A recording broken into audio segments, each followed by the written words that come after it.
날씨가 시원해져서 좀 더 사랑할 수 있을 것 같아요. 그렇죠? 네. 오늘 우리가 함께 나눌 말씀은 우리가 거룩한 제사장으로서 어떻게 하나님 앞에 신령한 제사를 드릴 것인가에 대한 베드로의 권면의 말씀의 연속입니다. 우리는 예수님을 믿음으로 구원을 받고, 그런데 구원받은 성도들이 이 땅에서 살아가는 동안에 선한 행실을 하면서 하나님께 영광을 돌려드려야 되는데요, 신령한 제사를 올려드려야 되는 겁니다.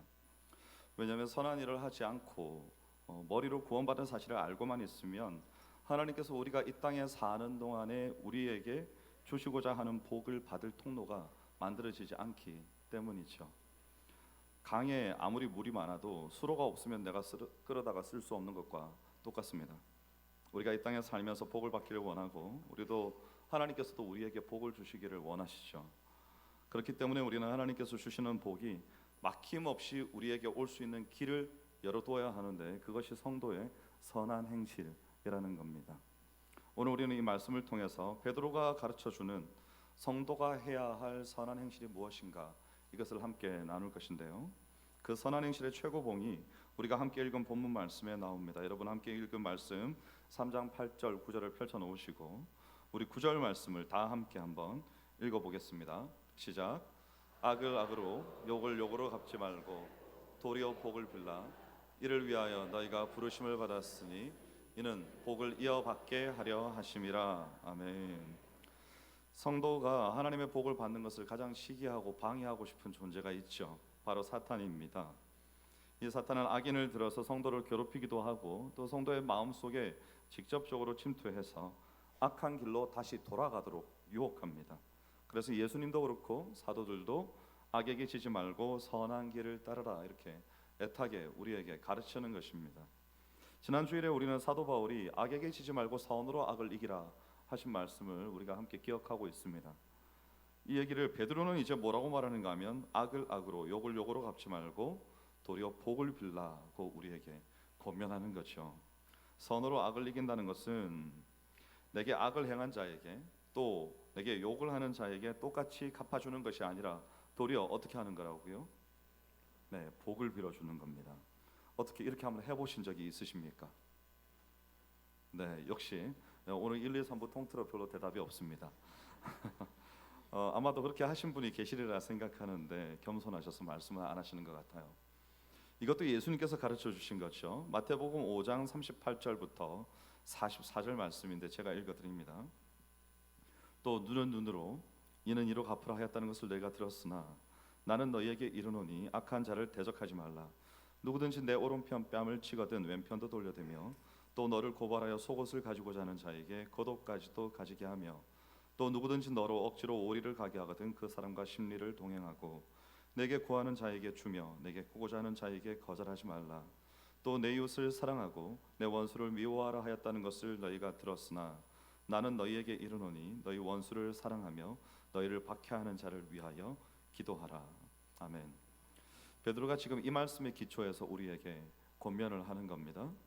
베드로는 악을 악으로 갚지 말고 도리어 복을 빌라는 대상으로 세 개의 그룹을 우리에게 말하고 있습니다.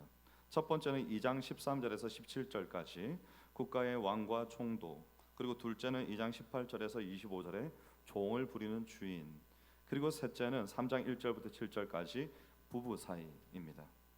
이 내용을 하나씩 살펴보고자 하는데요, 먼저 2장 13절 14절 말씀을 제가 읽습니다. 인간의 모든 제도를 주를 위하여 순종하되 혹은 위에 있는 왕이나 혹은 그가 악행하는 자를 징벌하고 선행하는 자를 포상하기 위하여 보낸 총독에게 하라.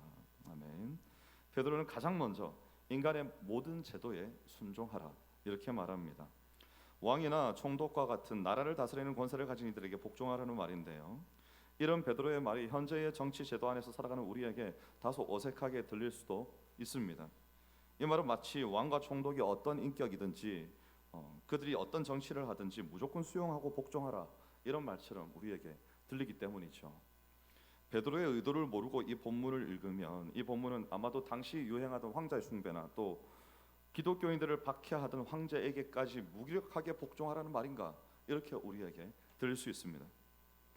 그러나 베드로는 그렇게 하라고 한 말이 아니고, 조금 전에 제가 말씀드렸듯이 왕과 총독은 베드로가 악을 악으로 욕을 욕으로 갚지 말고 도리어 복을 빌어줘야 하는 대상으로서 선정한 첫 번째 그룹이라는 거죠.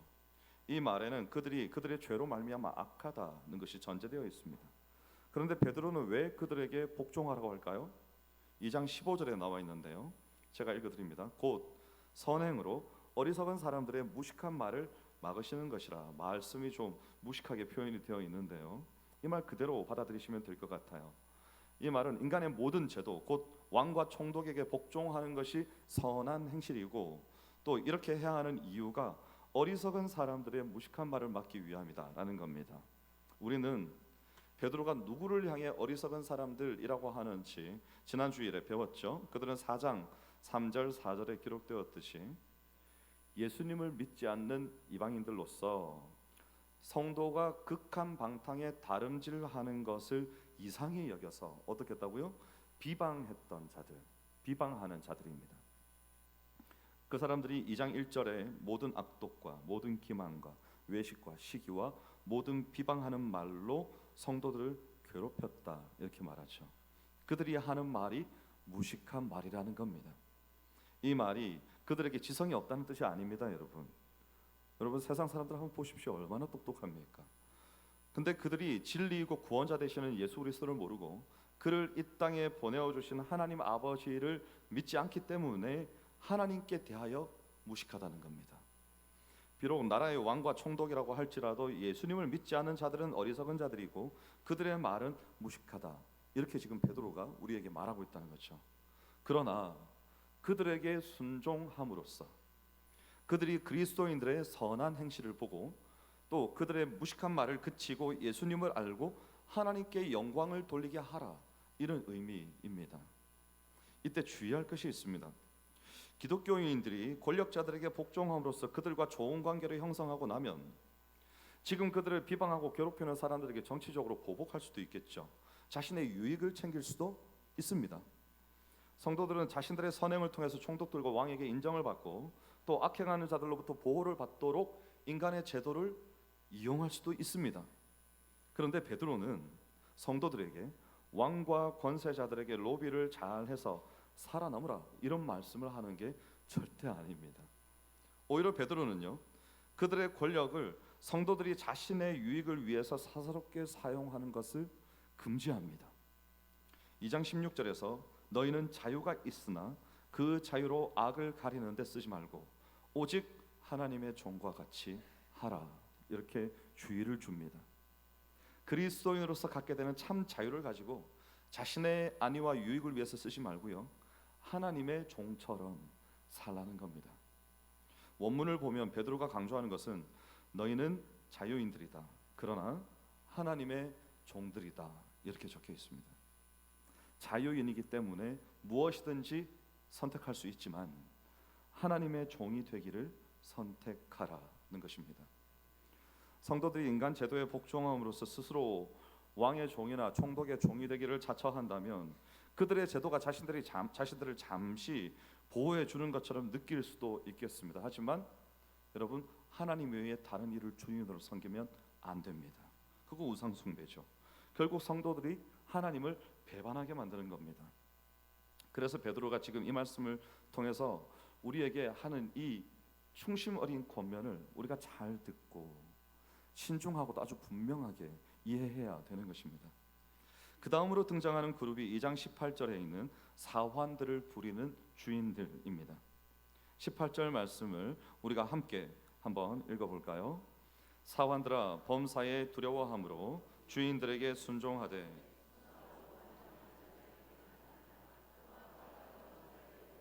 그리하라. 아멘. 네. 까다로운 자들에게도 그리하라라고 적혀 있어서 제가 여러분들에게 한번 읽어달라고 부탁드렸습니다.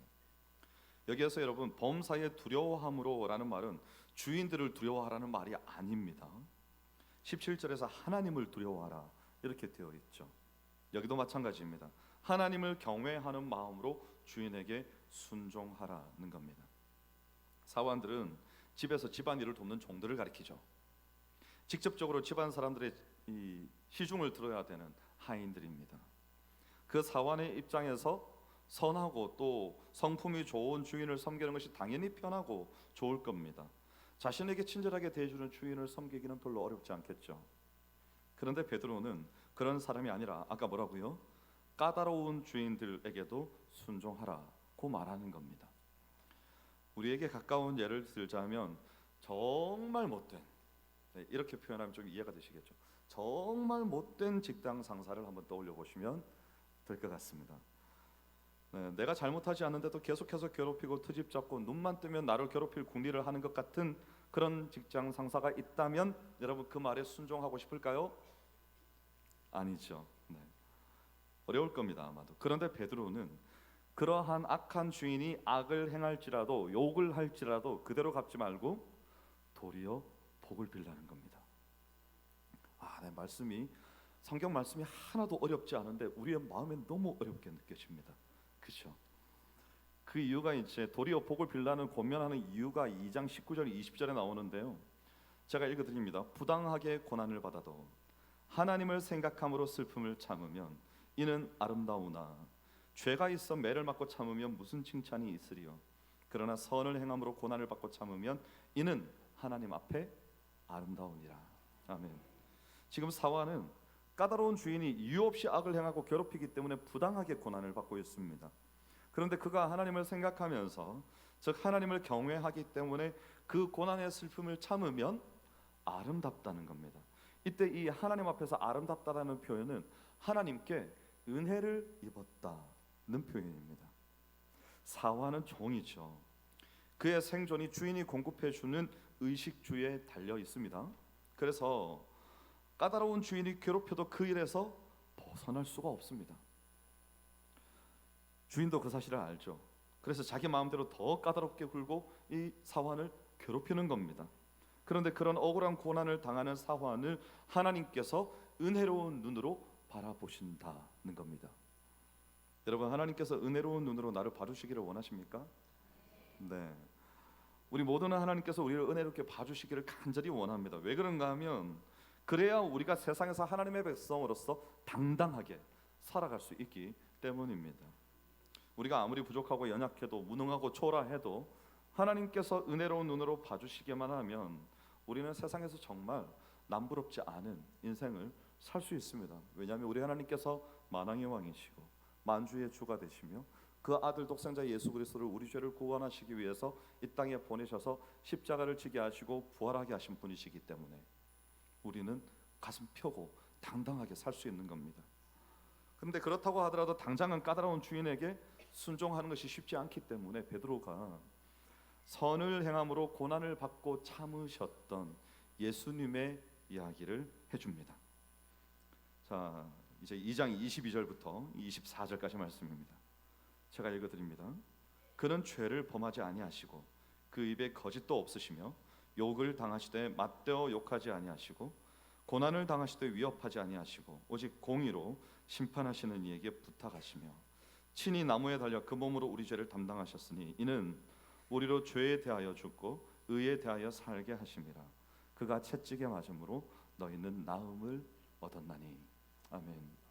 21절에 보면 예수님께서 이런 고난을 받으신 이유가 너희에게 본을 끼쳐 그 자취를 따라오게 하려 하십니다. 그랬습니다. 여러분, 우리가 지금 이 베드로의 편지를 글로 읽고 있기 때문에 이런 권면을 받는 사람들이 얼마나 쓰라린지 느낌이 잘 오지 않을 수 있습니다. 그런데 현실에서 우리가 처한 현실에서 나를 극심하게 괴롭히면서 내게 스트레스를 주고 괴롭힘을 당하고 극심한 스트레스를 받으면 요즘 생기는 병이 있습니다. 공황장애죠. 공황장애까지 일으킬 만큼 악을 행하는 사람이 바로 옆에 있습니다. 그런데 그의 말에 순종하고 오히려 그를 위해 복을 빌어주라는 말을 제가 여러분에게 권면한다면 받아들이실 수 있으시겠습니까? 네, 이제 아멘보다는 주여가 많이 나왔습니다. 아마도 목사님이 그런 사람들을 잘 안 겪어보셔서 제 심정을 모르시는 것 같습니다. 이런 대답이 돌아올 겁니다. 그런데 베드로가 왜 그렇게 권면할까요? 베드로전서 3장 16절, 17절 말씀인데요. 이 두 절의 말씀을 우리가 함께 읽어보겠습니다. 선한 양심을 가지라.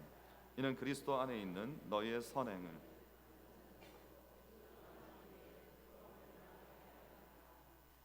선을 행함으로 고난 받는 것이 하나님의 뜻일진데 악을 행함으로 고난 받는 것보다 나으니라. 아멘. 성도들이 선한 행실을 함에도 불구하고 그들을 트집잡고 욕하면서 비방하는 일들을 그치지 않는 악인들이 있습니다. 그런데 세상에는 성도가 아니지만 이런 악인의 무리에도 끼지 않는 또 다른 사람들도 또 있습니다. 그러므로 성도가 끝까지 선을 행하면 성도의 선행을 욕하는 자들이 너무 심하다는 사실을 이 다른 사람들이 알게 됩니다. 그래서 그 비방하는 일에 대해서 더 이상 편들어 주지 않고 도리어 수치스럽게 여기게 되고, 성도를 비방하는 자들이 이 세상으로부터 부끄러움을 당하게 된다, 그런 뜻입니다. 그리고 베드로가 한 가지 사실을 덧붙이죠. 선을 행하다 고난받는 것은 하나님의 뜻이라는 겁니다. 예수님께서 하셨던 말씀이 있습니다. 마태복음 5장 10절부터 12절인데요. 의를 위하여 박해를 받은 자는 복이 있나니 천국이 그들의 것임이라. 나로 말미암아 너희를 욕하고 박해하고 거짓으로 너희를 거슬러 모든 악한 말을 할 때에는 너희에게 복이 있나니 기뻐하고 즐거워하라. 하늘에서 너희의 상이 큼이라. 너희 전에 있던 선지자들도 이같이 박해하였느니라. 마태복음 5장에는요 예수님께서 말씀하신 팔복이 기록되어 있는데, 마지막 말씀에 하늘에서 큰 상을 받을 것을 약속해 주시죠. 잠깐 살아가야 하는 이 세상이 아니라 영원한 하나님의 나라에서 큰 상을 받는다. 이것은 사실 여러분, 천국에는 건물도 보석으로 되어 있다는데요, 그럼 우리가 받을 상은 도대체 어떤 상이겠습니까? 우리가 정말 상상할 수도 없는 놀라운 복이 우리를 기다리고 있을 거라고요. 베드로가 바로 이렇게 곧 예수님께서 다시 오시고 하나님 나라에 속히 들어갈 것이라고 생각하고 있었기 때문에 베드로는 지금 이런 상급에 대해서 멀리 있는 것이라 생각을 하지 않고 있었던 거예요. 제가 이 베드로의 말을 생각을 하다가 문득 저희 아버지가 두 번째 교회를 건축하실 때가 생각이 났습니다. 교회를 건축하는데 여러분 돈이 들지 않겠습니까? 그래서 저희 누나가 결혼을 앞두고 있었는데 아버지가 적금을 들고 계셨어요. 목사가 적금을 들어본들 얼마나 큰 돈을 들겠습니까? 어쨌든 목사에게는 아주 큰 돈이었는데 아버지가 새벽에 기도를 날마다 하시면서 곰곰이 생각하시니까 아무리 봐도 세상은 날이 갈수록 험해져 가고 교회의 성도들은 점점 많아지고, 그러니까 이게 꼭 세상 끝날이 곧 올 것 같은 거예요. 우리 주님이 곧 오실 것 같은 거죠. 어떻게 하셨을까요? 주님이 곧 오실 것 같으니까 어느 때보다 먼저 우리 딸 결혼보다도 먼저, 그래서 딸 결혼을 위해서 들어놓은 적금을 깨서 교회에 건축 헌금으로 바치신 거예요. 아이고 주여. 그런데 우리 누나 결혼할 때까지 주님이 안 오셨네요. 세상에나. 네. 그 주님 지금까지도 안 오셨습니다. 우리 주님께는 하루가 천년 같고 천년이 하루 같아서 우리 주님 승천하신 이후에 지금까지 이틀 정도 지났을까요? 네, 그런 겁니다. 근데 예수님께서 지금 하나님의 뜻에 따라 십자가의 고난을 받아들이신 것을 누가 가장 가까이서 봤는가 하면 베드로가 가장 가까이서 봤어요. 그러니까 그 주님이 이제 곧 오실 거라고 하니까 베드로는 진짜 금방 오실 것 같은 거예요. 왜냐하면 핍박과 환난 가운데 있는 성도들을 내 눈앞에서 보고 있으니까 정말 주님이 금방 오실 것 같은 거죠. 그래서 선을 향하면서 고난받는 것이 하나님의 뜻이구나. 예수님께서 십자가에서 죽으시고 부활하신 다음에 영광 중에 승천하시고 이제 우리를 다스리시고 성령님이, 보혜사 성령님이 오셔서 그리스도의 삶을 보호하시고 인도하시는 것을 베드로가 자신의 눈으로 목도했기 때문에, 그래서 선을 향하면서 고난받는 것이 하나님의 뜻이라는 믿음이 아주 강력하게 베드로에게 있었던 겁니다. 그래서 예수님께서 먼저 하셨으니까 우리 성도들도 이제 고난을 감당하면서 선을 행해야 되지 않겠느냐, 이렇게 권면을 하는 겁니다. 마지막으로 베드로가 아내들에게 또 남편들에게 뭐라고 하라고 하는가 하면 순종하라. 제가 두 가지 대상을 다 말했습니다. 그렇죠? 아내들에게, 남편들에게. 베드로전서 3장 1절 말씀입니다. 아내들아. 우리 아내분들 한번 읽어볼까요? 시작. 아내들아.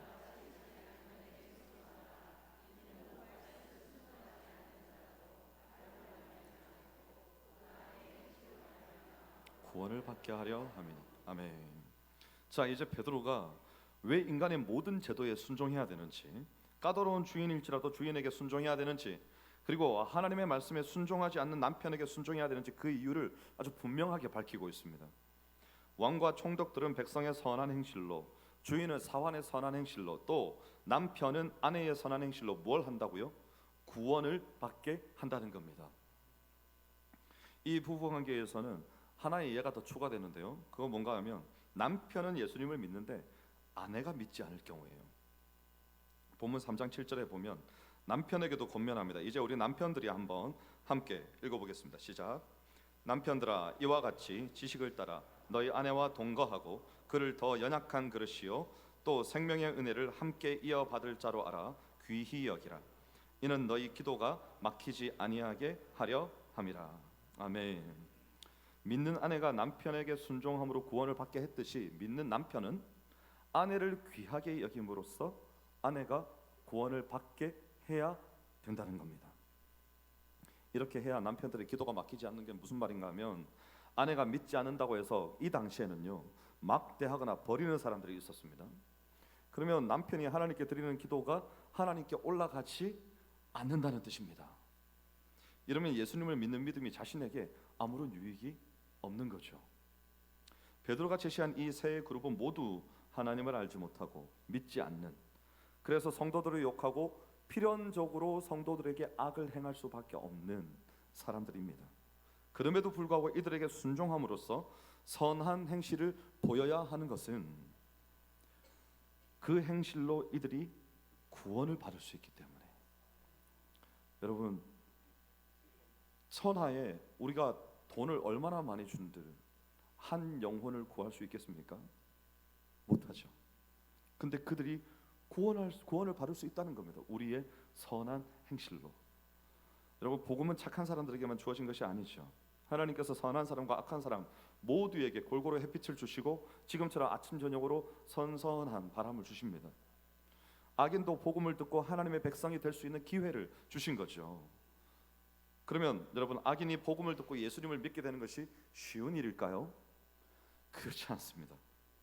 절대 쉽지 않죠. 그래서 성도들이 예수님을 따라 고난을 감당할 작정을 하고 그들을 대해야 되는 겁니다.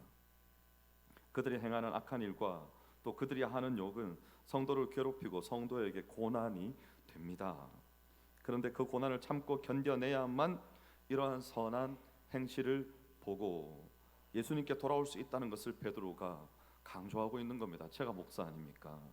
제가 목사인데 저를 만나는 사람들이 저에게 악행을 하고 저의 면전에서 저를 욕하고 억울한 일을 당하게 하고, 그러면 제가 그것을 감정적으로 대응한다면 제가 마땅히 아니요 저는 이렇고 후는 이렇습니다, 그래서 이런 오해는 하지 않으시면 좋겠고 사실은 이렇습니다 라고 설명하는 것을 뛰어넘어서 제가 어떻게 사람이 그런 말을 해요 막 이러면서 감정적으로 대응하고 이렇게 해서 그들과 싸우면 나중에 그들이 제가 목사인 줄 알잖아요.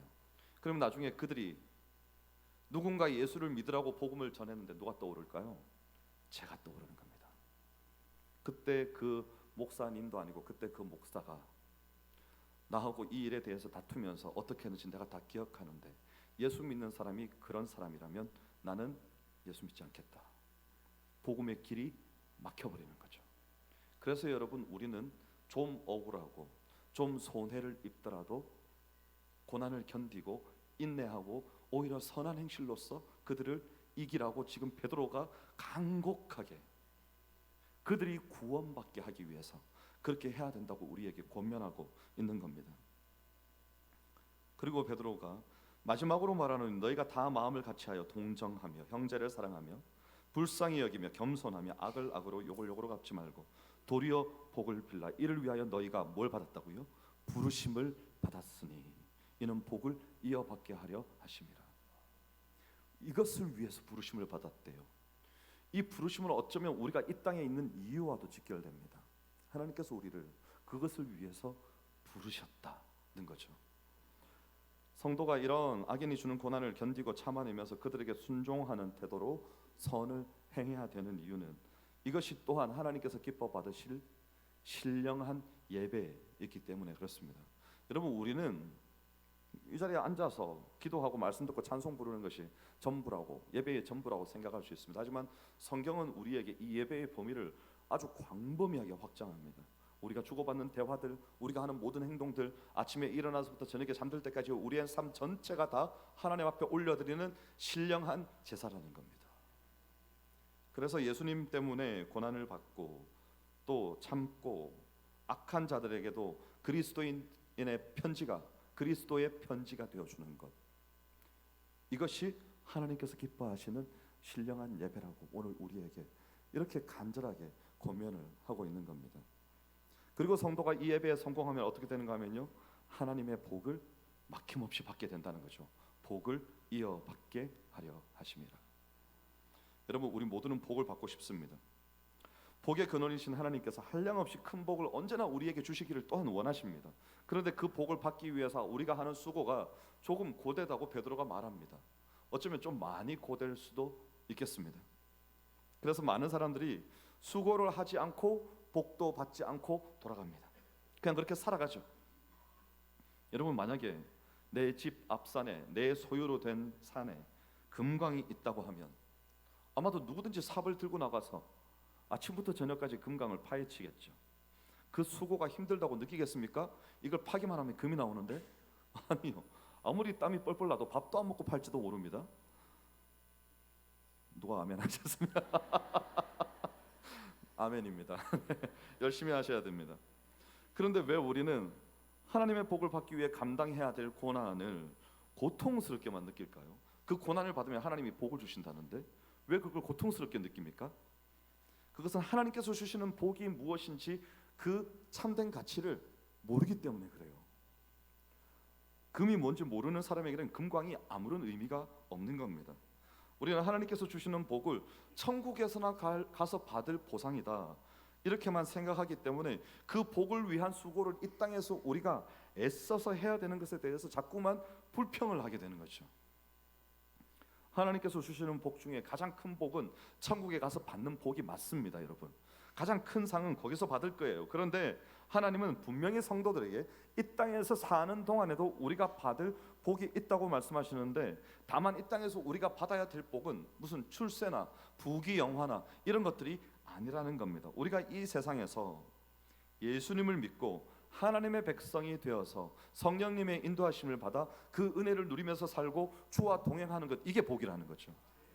세상 사람들은 이걸 모르고 삽니다. 그러니까 그들의 삶을 술로 달래고 친구들을 만나고 죄를 짓고 온갖 부패와 향락에 자신의 인생을 던지고 이러면서 그들을 달래는 거 아닙니까? 도저히 내 마음에 있는 이 허기와 갈증을 달랠 수가 없는 겁니다. 그런데 우리는 하나님의 백성이 되었으므로 나와서 예배만 드려도 마음이 기쁘고, 오히려 내가 예배 드림으로 더 많은 것들을 기쁨으로 감당하기 위해서 섬기고 봉사하고 싶고, 또 다른 이들을 하나님의 사람으로 세우기 위해서 나 자신을 드리고 싶고, 이런 하나님 앞에 헌신들을 하게 되는 것이죠.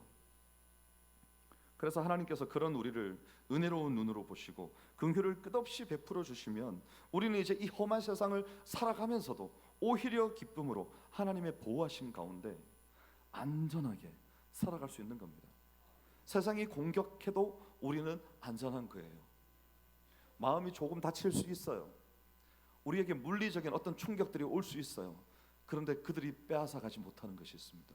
우리가 가진 믿음입니다. 그래서 하나님의 공급하신 가운데 우리는 오히려 넉넉하게 살 수 있는 것이죠. 하나님의 뜻 가운데 길을 잃지 않고 살아갈 수 있는 겁니다. 오늘 우리는 이 말씀을 통해서 우리에게 악을 행하고 또 욕을 하는 자들이더라도 그들에게 악을 악으로 갚지 않고 도리어 어떻게 하는 것을 배웠다고요? 복을 빌어주는 것, 이걸 배웠습니다. 이것이 또한 신령한 제사다라고 여러분이 이 시간에 함께 들었습니다. 그래서 우리가 성도로서 이 땅에서 예수님 때문에 당하는 고난은 오히려 하나님께서 우리에게 복을 주시는 방편이라는 사실을 우리가 다시 한번 깨달아야 됩니다. 그래서 고난을 받는다면 주께서 나를 위하여 복을 주시려고 준비시키시는구나, 이렇게 생각하셔야 되는 겁니다. 그래서 그것을 깨닫고 넉넉하게 감당하는 그런 우리 모든 소봉산의 성도님들이 되시기를 주의 이름으로 축원합니다. 기도하겠습니다. 사랑하는 주님, 우리가 성숙함으로 우리에게 악을 행하는 자에게도 도리어 복을 빌게 해주시기를 원합니다. 그리고 우리에게 닥쳐오는 고난이 내가 받는 고난과는 비교도 할 수 없는 놀라운 하나님의 복을 받기 위한 과정임을 깨닫게 하시고 기쁨으로 감당하게 하여 주시옵소서. 감사드리며 예수님 이름으로 기도하옵나이다. 아멘. 찬송가 210